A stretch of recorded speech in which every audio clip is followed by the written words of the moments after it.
नमस्ते सम्पूर्ण नेपाली दाजुभाइ तथा दिदीबहिनीहरुमा हार्दिक नमस्कार गर्दछु। पुनः अस्ति चैत्र 15 गतेको जुन जनविद्रोह घोषणा कार्यक्रम थियो, हामी जनविद्रोह घोषणा कार्यक्रम शान्ति तरिकाले गर्न जाँदै गर्दाखेरि त्यहाँ मलाई मार्ने ठूलो योजना रहेछ र राज्यले गरेको आतंक, बर्बर आतंक, जो लघु वित्त पीडित थिए, सहकारी पीडित थिए, बैंक पीडित थिए र विदेश जाने परिवारका पीडितहरू थिए, सबैको हालत कस्तो थियो।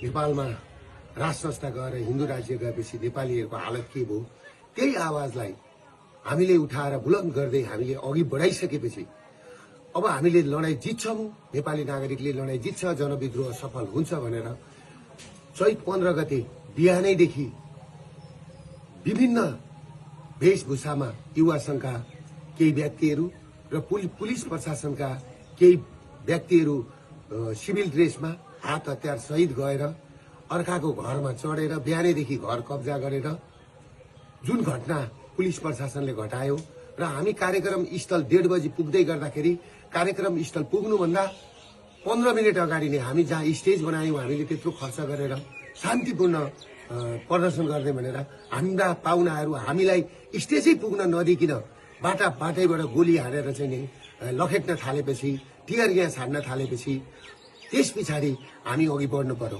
म किन अघि बढेको भने सम्पूर्ण प्रहरी जवानलाई लागेको होला। म प्रहरीलाई जति माया गर्ने मान्छे म कोही छैन र दिन दुखीलाई माया गर्ने मान्छे म जतिको कोही छैन। प्रहरीलाई लाग्यो होला दुर्गा प्रसादले पेलो भनेर, तर मैले त्यहाँ पुग्दाखेरि के सुरागी पाएँ भन्दाखेरि त्यहाँ माथि छतमा साफ सुथरहरू बसेर मलाई टार्गेट बनाएको भन्ने मैले बुझिसकेको थिएँ। र अर्को कुरो के थियो भन्दाखेरि मेरो कानको छेउबाट गोली गयो। तिनकुनेमा पुग्दाखेरि, मेन ठाउँमा पुग्दाखेरि, स्टेजको छेउमा पुग्दा र म त्यस पछाडि मैले कुरो बुझिसकेपछि मेरो कानको छेउबाट गोली पनि गयो। फेरि अर्को कुरा के भन्दाखेरि तपाईहरुको मेरै गाडीमा आएर टियर ग्यास खसिसकेपछि त्यस पछाडि म उत्रेर मेरो ड्राइभरलाई निकालेर म आफै गाडी चलाएर यिनीहरूले मलाई मार्दै रहेछन् र यिनीहरूले मलाई कि त थुन्नु पर्यो, गोन्जालो जो पेरुको गोन्जालो बनाउने, या त बनाएर मलाई कि त थुन्नु पर्यो कि त मार्ने षड्यन्त्र गरेको मैले बुझिसकेपछि मेरो अन्त काहीँ उपाय नभएर म पुलिसको ब्यारिकेड तोडेर सुरक्षित स्तरतिर म पुगेको थिएँ र म पुगेको हुँ र मैले पुलिसलाई चित्त दुखाउने काम मैले गरेका छैन। आम सर्वसाधारणलाई म के भन्छु भने तपाईहरुले देख्नु भएको छ राज्य आतंक कसरी अघि बढिरहेछ। किनभने माओवादीको उसमा चाहिँ 3000 जति मान्छे आए अनि मान्छे आएनन् भनेर हाम्रा मान्छे बढी हुन्छन्। काठमाडौँमा हाम्रो त्यो दिन मान्छे 5 लाख मान्छे उत्रिदै थिए। हाम्रो कलङ्कीको मास आउन दिएन, हाम्रो गौशालाको मास आउन दिएन, हाम्रो बसपाको मास आउन दिएन। सबै जुलुसलाई बाटोमै रोकेर सुरुमै कार्यक्रम स्थल हामी पुग्नुभन्दा 15 मिनट अगाडिदेखि नै रणभूमि जस्तो बनाएको थियो। त्यसले गर्दाखेरि कुन नेपाली दाजुभाइ दिदीबहिनीहरूको आँखाबाट आँसु झर्दैन, कसको ब्लड खुन ताप्दैन।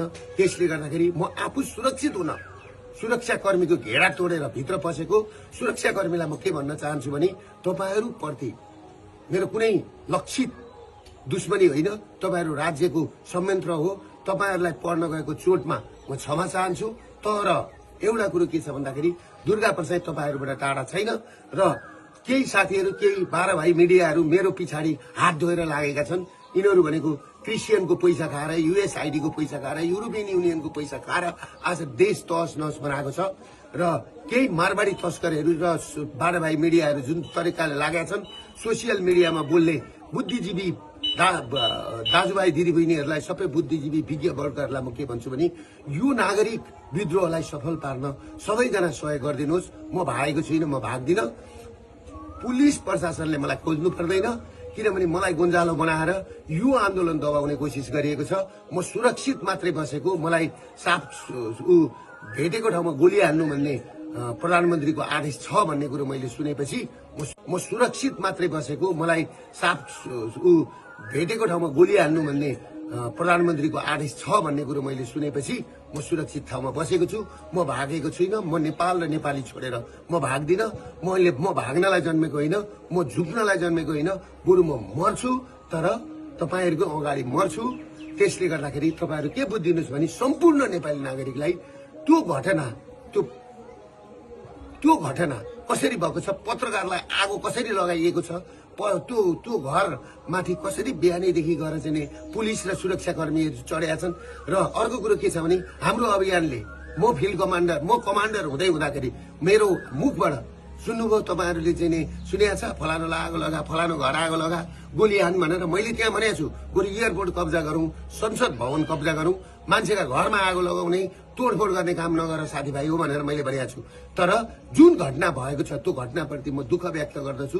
र जुन मान्छेहरू जुन 5 जना मरेको खबर आएको छ, अहिले 2 जना मात्रै देखाएको छ, 1 जना पत्रकार भाइप्रति हार्दिक श्रद्धाञ्जली व्यक्त गर्न चाहन्छु। र अर्को हाम्रो महर्जन भाइप्रति हार्दिक श्रद्धाञ्जली व्यक्त गर्न चाहन्छु। र अरू 5 जनाको पनि तुरुन्त यिनीहरूले चाहिँ सार्वजनिक गरून्। त्यो भन्दै म सम्पूर्ण नेपाली दाजुभाइबाट म टाढा छुइनँ, म काठमाडौँमै छु। तपाईँहरू पिर नगर्नुहोस्, म काठमाडौँमै कुनै एउटा मन्दिरमा बसेको छु, म सुरक्षित छु।